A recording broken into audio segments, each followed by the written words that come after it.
Apa yang diakhiri oleh Allah? Apa hidup? Tapi itulah manusia. Kita tidak merasa haus dan kita isi kebutuhan kita dengan hal-hal yang bukan prioritas. Kita isi kehidupan kita bukan dengan hal-hal yang baik dan lezat. Walaupun hidup kita ini sekarang sulit, kadang-kadang menakutkan. Namun, bagaimana kita mengetahui bahwa Allah mengetahui masa depan dan bahwa masa depan atau jangka panjang adalah baik, memberi kita kenyamanan apa? Baik jangka panjang itu adalah hal yang baik, memberi kenyamanan kita sekarang. Kenapa? Kita tidak perlu takut.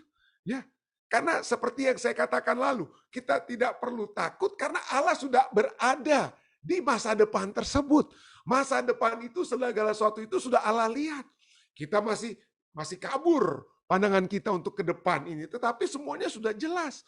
Apa yang akan terjadi dengan kehidupan saya? Apa yang akan terjadi dengan kehidupan manusia? Allah sudah lihat. Allah sudah lihat. Kenapa? Karena dia, pelajaran kita katakan adalah Alfa dan Omega. Kita sering mendengar kata Alfa dan Omega. Ini adalah huruf pertama dan huruf terakhir dalam alfabet Yunani. Alfa itu yang pertama. Kalau alfabet kita berakhiri dengan huruf Z, ya, huruf Z. Tapi dalam Yunani alfa itu yang pertama seperti A, lalu omega itulah yang apa ya? Adalah yang terakhir. Dan 3 kali secara pasti ya, manuskrip pada umumnya menunjukkan 3 kali kata alfa dan omega ini muncul di dalam kitab Wahyu. Ya, walaupun ada manuskrip yang menyatakan itu juga muncul di Wahyu 1 ayat 11, tetapi di bahasa Indonesia dan mayoritas bahasa Inggris, Wahyu 1 ayat 11 itu tidak ada lagi alfa omega karena sudah ada di Wahyu 1 ayat 8. Ada alfa dan omeganya. Jadi tapi 3 kali lah atau 4 kali lah. Tapi mari kita lihat ada 3 kali dia muncul alfa dan omega dalam kitab Wahyu. Wahyu 1 ayat 8, aku adalah alfa dan omega, firman Tuhan Allah, yang ada dan yang sudah ada dan yang akan datang, yang maha kuasa. Ya, itu dia alfa dan omega. Lalu berikutnya adalah Wahyu 21 ayat 6. Seperti saya katakan, ada Wahyu 1 ayat 11 tapi Alkitab Indonesia tidak ada lagi alfa omeganya dan banyak manuskrip tidak ada lagi ya. Tapi jadi ini 3 ini yang pasti dengan kata lain ya. Wahyu 21 ayat 6, firman-Nya lagi kepadaku, semuanya telah terjadi, aku adalah alfa dan omega, yang awal dan yang akhir. Orang haus, nah ini nanti kita akan lihat ini ya. Ada kata haus dan kita akan menjadi fokus pelajaran tambahan kita ya. Orang yang haus akan kuberi minum dengan cuma-cuma dari mata air apa? Kehidupan. Kenapa? Karena mungkin saat ini kita sudah merasakan Allah yang alfa, ya, tetapi karena kita belum tiba di akhir kehidupan kita, kita tidak apa? Melihat akhirnya. Itulah sebabnya saudara dan saya belum memiliki istirahat. Ya, karena walaupun Allah kita adalah Allah yang alfa dan omega, tetapi saudara dan saya kita baru mulai dengan alfanya Allah dalam kehidupan kita. Kita belum melihat akhir kehidupan kita ya. Jadi bagaimana caranya supaya kita bisa klop? Omeganya kita, akhirnya kita itu adalah akhir yang dikehendaki Allah. Dan untuk itulah di sini ada jawabannya, harus apa ya? Orang yang haus akan kuberi minum. Supaya kita capai di garis finish, kita harus meminum ya, dari mata air kehidupan yang Tuhan berikan dengan apa? Cuma-cuma. Jadi kita tidak bisa dalam perlombaan iman. Kita sudah mulai dengan alfa, saudara-saudara ya. Tapi kita belum mencapai di omega. Tapi untuk mencapai omega dengan Allah yang ada di situ, kita harus apa? Menerima air yang Allah berikan kepada kita. Tapi kita harus memiliki kehausan ya. Wahyu 22:13 katakan, aku adalah alfa dan omega. Yang pertama dan yang terkemudian, yang awal dan yang akhir. Jadi 3 ayat inilah yang menunjukkan secara langsung kata alfa dan omega, alfa omega, alfa omega. Walaupun konsepnya itu sudah selalu ada dalam kitab Wahyu, walaupun tidak disebutkan alfa omega. Misalnya, Wahyu 28 katakan apa? Dan tuliskanlah kepada malaikat jemaat di Smyrna. Inilah firman dari yang awal, bukannya alfa tapi kata apa? Prototype ya, yang awal ya, protos. Dan yang akhir, eskatos, yang telah mati dan yang hidup. Jadi kata protos dan eskatos ini ya memiliki konsep yang sama dengan alfa dan apa? Alfa dan omega. Jadi ini adalah satu kata kunci ya. Satu kata kunci kenapa Allah ingin memberikan jaminan. Hei, kamu hidup kalian itu masih di alfa, masih di permulaan. Tapi aku ini adalah alfa dan apa? Alfa dan omega, yang awal dan akhir. Dalam perjalanan hubungan dengan kehidupan kalian, aku adalah alfa dan apa? Aku yang alfa dan omega. Dan ini bukan hanya di kitab Wahyu, secara konsisten pada saat Allah berbicara tentang keadaan manusia. Ini Allah sedang bukan berbicara tentang keadaan Allah ya. Dia ada awalnya dan dia ada akhirnya. Nanti kita akan lihat. Ini sedang berbicara tentang keadaan manusia. Dia katakan, aku adalah Allah Alfa dan Omega. Dalam keadaan kalian, dalam kehidupan kalian, akulah Alfa dan Omega kalian. Tidak heran, Yesaya 44 ayat 6, di dalam Yesaya 44 ayat 6, Tuhan sudah katakan kepada Nabi Yesaya dalam hubungan dengan orang-orang Israel. Apa dikatakan? Beginilah firman Tuhan, Raja dan Penebus Israel, Tuhan semesta alam. Akulah yang terdahulu dan akulah yang terkemudian. Tidak ada Allah selain daripada aku. Selain daripadaku. Dialah yang pertama. Dialah yang pertama. Segala sesuatu itu datangnya dari apa? Dari Allah. Kehidupan manusia, segala ciptaan yang dia buat, itu mulanya itu dari dia. Tidak heran Kejadian 1 ayat 1 katakan apa? Pada mulanya Allah. Allah lah yang memulaikan segala sesuatu. Jadi dalam sejarah manusia, Allah adalah yang memberikan kata pertama dan kata terakhir. The first and the last word. Ya seringkali kita kita pikir wah siapa yang jago itu kalau yang memberikan kata yang terakhir dalam kita berargumentasi. Kita berargumentasi entah itu di mana sajalah, di rumah tangga, di tempat kerja. Kalau kita terakhir yang mengucapkan kalimat yang terakhir dalam perdebatan, wah kita seakan-akan yang jago. Itu kurang lebih demikian ya. Tapi Allah katakan akulah yang awal dan akhir. Dialah yang memberikan kata pertama dan terakhir dalam sejarah alam semesta. Dan tidak ada yang dapat menyaingi Allah. Ya, tidak ada. Tidak ada yang dapat menyaingi Allah. Di dalam Mazmur ya, dalam Mazmur 90 juga dikatakan apa? Sebelum gunung-gunung, Mazmur 90 itu, sebelum gunung-gunung dilahirkan dan bumi dan dunia diperankan, bahkan dari selama-lamanya dan sampai selama-lamanya engkaulah Allah. Pemazmur katakan tersebut ya. Pemazmur katakan engkaulah Allah. Jadi dia katakan dalam Mazmur 90, Tuhan ya. Dengan kata lain Allah itu tidak pernah dikatakan dalam Mazmur 90 ayat 4 ini ya, bahwa Allah itu dari selama-lamanya sampai sampai selama-lamanya, artinya tidak pernah ada awalnya dan tidak akan pernah ada akhir daripada Allah tersebut. Tidak heran seorang penulis komentari Alkitab ya yang bernama Alan Johnson, dia katakan dalam Expositors Bible Commentary, sehubungan dengan Allah yang Alfa dan Omega ini, apa yang dia katakan? Tidak ada yang terjadi, tidak ada yang ada di masa lalu, sekarang, atau masa depan selain daripada kehendak Tuhan.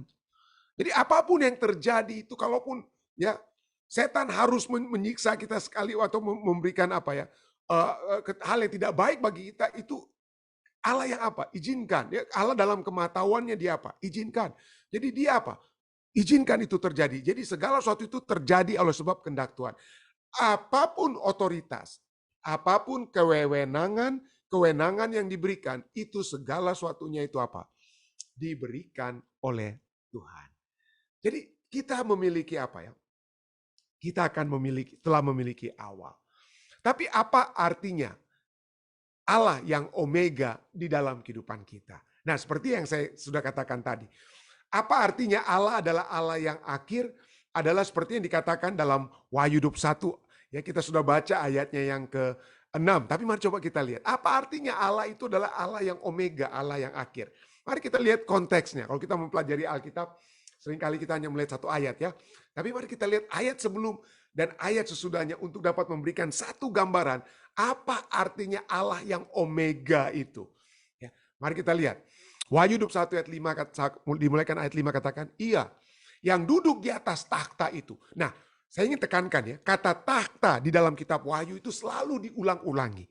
Dan selalu diulang-ulangi bahwa yang duduk di atas takhta itu Allah. Yang di atas takhta itu adalah Allah.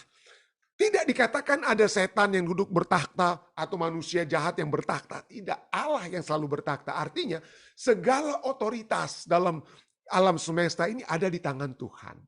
Jadi kita tidak perlu khawatir. Karena dialah yang memiliki otoritas. Ia yang duduk di atas takhta itu berkata, lihatlah, aku menjadikan segala sesuatu baru dan firman-Nya. Tuliskanlah. Karena segala perkataan ini adalah tepat dan benar. Firman-Nya lagi kepadaku, semuanya telah terjadi. Aku adalah Alfa dan Omega, yang awal dan yang akhir. Orang yang haus akan kuberi minum dengan cuma-cuma dari mata air kehidupan. Barang siapa menang, ia akan memperoleh semuanya ini. Dan aku akan menjadi Allahnya dan ia akan menjadi anakku. Ayat 8, tetapi, wah ini dia. Ada kontrasnya. Ada orang yang apa? Yang haus, yang dapat minum, tetapi ada apa ya? Orang-orang yang tidak mau apa? Minum. Siapa mereka? Siapa yang tidak menang? Orang yang kalah. Itu apa? Dikatakan ayat 8. Tetapi orang-orang penakut. Penakut apa ini? Penakut hantu? Itu apa ya? Mungkin ini adalah orang-orang penakut seperti mungkin Nikodemus pada mulanya ya. Tidak mau mengakui Yesus. Seperti pada saat dia pertama kali bertemu dengan Yesus, dia takut bertemu dengan Yesus di siang hari. Dia maunya bertemu di mana? Di malam hari. Kenapa? Karena malam itulah dia tidak merasa takut untuk bertemu Yesus. Tidak takut diketawai, ditertawai dan lain sebagainya. Ya. Jadi orang-orang yang tidak mau mengakui Yesus dengan kata lain ya adalah orang-orang penakut ya. Tapi ini dapat kita lihat dan terusnya ya. Tetapi orang-orang penakut, orang-orang yang tidak percaya, itulah sebabnya. Orang-orang yang tidak percaya, orang-orang keji, orang-orang pembunuh, orang-orang sundal, tukang-tukang sihir, penyembah-penyembah berhala dan semua pendusta. Mereka akan mendapat bagian mereka di dalam lautan yang menyala-nyala oleh api dan belerang. Inilah kematian yang kedua. Ya, pada saat kedatangan Yesus kedua kali, orang-orang jahat itu akan apa? Mati. Lalu kemudian ada kerajaan 1000 tahun. Pada saat itu, setelah kerajaan 1000 tahun, surga diturunkan kembali ke bumi. Lalu kemudian orang-orang jahat ini akan dibangkitkan kembali. Lalu kemudian mereka mencoba untuk menyerang kota Allah yang baru turun dari surga. Tapi disitulah kemudian api memusnahkan mereka secara lengkap. Itulah kematian yang kedua. Jadi kembali. Apa Allah? Apa artinya Allah Omega? Allah yang mengakhir, yang akhir ya. Aku adalah awal dan yang akhir ya. Apa yang diakhiri oleh Allah? Apa yang diakhiri Allah? Kalau kita sudah lihat cukup jelas ya, ayat ini katakan, ia akan mengakhiri kehausan orang-orang yang haus. Ya. Artinya, orang yang haus akan berakhir kehausannya. Dan haus itu akan apa? Berakhir untuk selama-lamanya. Kenapa? Dia tidak haus lagi. Kenapa? Dia akan terus mendapatkan air dari sumber yang hidup. Ya. Orang yang haus, Wahyu 21:6 katakan orang yang haus akan kuberi minum dengan cuma-cuma dari mata air kehidupan. Pada saat kita masuk ke dalam kerajaan surga. Di dalam kerajaan surga dan kemudian kerajaan surga turun ke dalam dunia kita ini kembali nantinya ya, dunia baru. Ada pohon, tidak ada lagi pohon pengetahuan baik dan jahat, tapi pohon kehidupan. Pohon kehidupan itulah yang menjadi sumber. Tetapi bukan hanya pohon kehidupan itu memberikan kepada kita kekekalan secara fisik, secara tubuh, tetapi juga kebersamaan kita dengan Yesus memberikan satu kekuatan rohani untuk selama-lamanya. Tidak heran, Yohanes 4 ayat 14, ini Yesus sudah nyatakan kepada wanita di Samaria. Di dalam Yohanes 4:14 apa yang dikatakan? Kalau kamu minum air dari sumur ini, kamu akan haus lagi. Yesus bilang kepada wanita tersebut. Tetapi kemudian Yesus sambung apa? Tetapi barang siapa minum air yang akan kuberikan kepadanya, ia tidak akan haus untuk selama-lamanya. Sebaliknya, air yang akan kuberikan kepadanya akan menjadi mata air dalam dirinya, yang terus-menerus memancar sampai kepada hidup yang kekal. Nah, ini sudah Yesus apa ya? Pada saat ini Yesus katakan apa? Dia tidak akan. Tapi ini Yesus sudah menunjukkan kepada apa ya? Kepada kedatangan Roh Kudus. Kepada kedatangan Roh Kudus ya. Roh Kudus akan menuntun kita kepada seluruh kebenaran. Roh Kudus akan menyadarkan kita dari dosa ya. Roh Kudus akan membawa kita, mempersiapkan kita bagi kedatangan Yesus yang kedua kali. Dan pada sepanjang minggu yang lalu saya telah membahas dan mendapatkan berkat bagi saya pribadi saat saya membawakan Week of Prayer atau pekan doa di Rumah Sakit Advent Bandung. Dan kami hanya membahas tentang turunnya, datangnya Roh Kudus. Kenapa? Karena Roh Kudus inilah janji yang Yesus berikan kepada wanita di Samaria. Ya. Ia tidak akan haus untuk selama-lamanya. Mulai dari kapan? Bukan mulai nanti pada saat Yesus datang kedua kali. Mulai saat Roh Kudus, Roh hujan awal datang ke dalam diri kita masing-masing. Ini sudah dijanjikan kepada mereka yang haus. Yesaya 44 ayat 3 sudah dijanjikan. Aku akan mencurahkan air ke atas tanah yang haus dan hujan lebat ke atas tempat yang kering. Aku akan mencurahkan rohku ke atas keturunanmu dan berkatku ke atas anak cucumu. Pada saat saya membahas tentang turun atau kebutuhan kita akan Roh Kudus di Pekan Doa Rumah Sakit Advent Bandung, di dalam kitab Perjanjian Lama, Roh Kudus itu hanya turun kepada oknum-oknum tertentu untuk menjalankan tugas-tugas khusus yang Allah ingin mereka lakukan, tetapi tidak dijanjikan untuk semua orang. Baru setelah Yesus naik ke surga dan setelah Pentakosta, itulah Roh Kudus itu diberikan kepada semua orang. Dan ini yang untuk janji diberikan kepada semua orang. Yang Yesus ulangi kepada wanita di Samaria itu adalah janji yang sudah tertulis dalam kitab Yesaya 44 ayat 3. Ke atas keturunanmu kepada siapa saja. Yaitu siapa mereka itu? Kepada mereka yang haus. Mereka yang haus. Yesus sudah katakan, Yesaya 51, 55 ayat 1 katakan, ayo, hai semua orang yang haus, marilah dan minumlah air. Yohanes 7 ayat 37, Yesus katakan apa? Yesus berdiri berkata, barang siapa haus, baiklah ia datang kepadaku dan apa? Minum. Dan tugas Roh Kudus adalah mengajak kita semua untuk melihat ajaran-ajaran Yesus. Roh Kudus mengajak kita untuk datang kepada Yesus. Tetapi sayang sekali. Sayang sekali tidak semua orang merasa haus. Dan Allah yang Omega ini akan mengakhiri bukan kehausan orang yang tidak merasa haus, tapi mengakhiri orang. Mengakhiri orangnya, orang yang tidak pernah merasa haus. Wahyu 21:8, tetapi orang-orang penakut, orang-orang yang tidak percaya, mereka akan mendapat bagian mereka dalam lautan yang menyala-nyala oleh api dan belerang. Inilah kematian yang kedua. Jadi orang-orang yang tidak merasa haus akan firman Tuhan, akan kebenaran, akan kebutuhan Roh Kudus, akan kebutuhan untuk bertobat, haus untuk percaya sesungguhnya kepada Yesus. Orang yang tidak merasa haus akan berakhir keberadaannya untuk selama-lamanya. Keberadaan mereka itu akan berakhir. Tetapi barang siapa minum air yang kuberikan kepadanya, ia tidak akan haus untuk selama-lamanya. Ia akan memperoleh kehidupan yang kekal. Tetapi yang menolak, dengan kata lain, mereka tidak akan memiliki kehidupan yang kekal. Tidak akan memiliki kehidupan yang kekal. Nah, kenapa?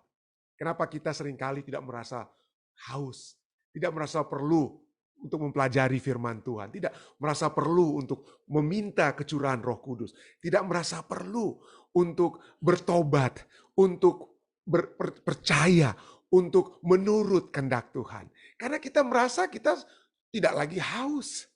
Kita tidak merasa haus. Tidak heran. Amsal 27 ayat 7 katakan, orang yang kenyang, orang yang tidak merasa haus lagi, dia akan menginjak-injak madu. Tetapi bagi mereka yang lapar, maka segala yang pahit dirasakan apa? Dirasakan manis. Kita seringkali kita tidak merasa lapar, kita tidak merasa haus, karena kita pikir kita sedang dalam keadaan kenyang. Kita memiliki segala sesuatu yang kita butuhkan. Tetapi kalau kita itu lapar akan kebenaran, haus akan kebenaran, maka kita akan meminta-minta, kita akan berusaha agar kelaparan kita, agar kehausan kita itu apa? Dipenuhi. Itulah sebabnya Yesus katakan diberkatilah orang yang lapar, diberkatilah orang yang haus. Karena mereka akan dikenyangkan. Tapi hati-hati dengan orang-orang yang kenyang. Karena Anda pikir Anda memiliki segala sesuatunya dan Anda atau kita menginjak-injak madu karena kita sudah merasa kenyang. Apa kira-kira? Apakah keduniawian yang kita miliki? Waktu-waktu yang kita gunakan gantinya untuk mempelajari firman Tuhan. Kita pikir wah lebih bagus kita double job dan lain sebagainya supaya dapat lebih banyak uang dan lain sebagainya. Hati-hati ya. Adakah hal-hal lain yang sementara ini telah memenuhi dahaga, kehausan dan kelapar kita? Kita harus mengetahui prioritas. Betul, saya tidak katakan kita tidak perlu bekerja. Saya tidak katakan Anda tidak perlu uang, Anda tidak perlu ini dan itu. Tetapi mari kita melihat prioritas apa yang harus menjadi bagian kita. Ya, Yesaya 55 ayat 2-3. Dia katakan apa? Setelah dia berbicara ayat yang pertama tadi kita sudah baca ya. Yang haus mari minum. Lalu dikatakan apa? Dalam ayat berikutnya, ayat 22, ayat 2 dan 3.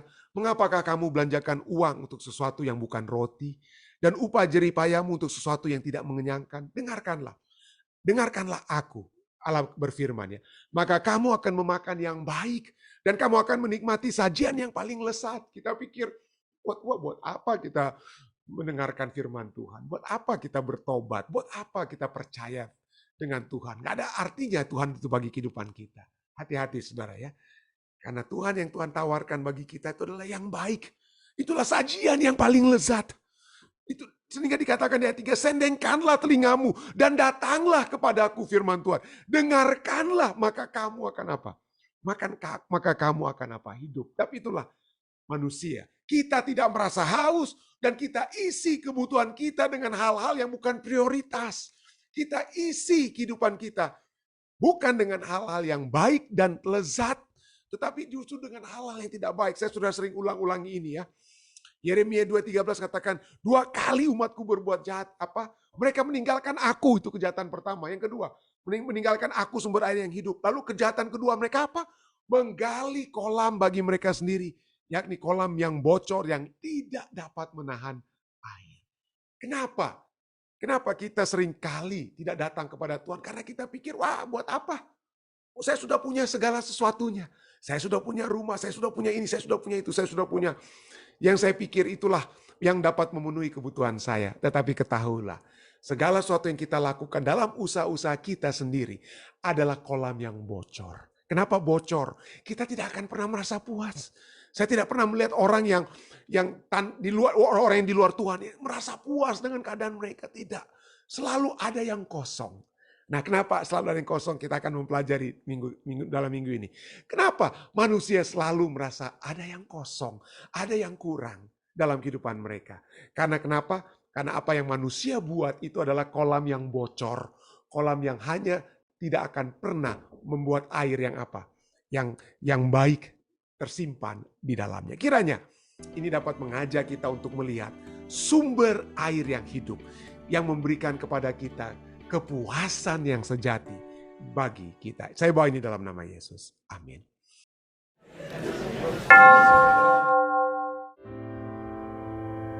Untuk kemuliaan nama Tuhan. Kiranya ini juga dapat menjadi bagian saudara-saudari semua di jemaat Anda masing-masing di mana saja. Saya bawa ini dalam nama Yesus.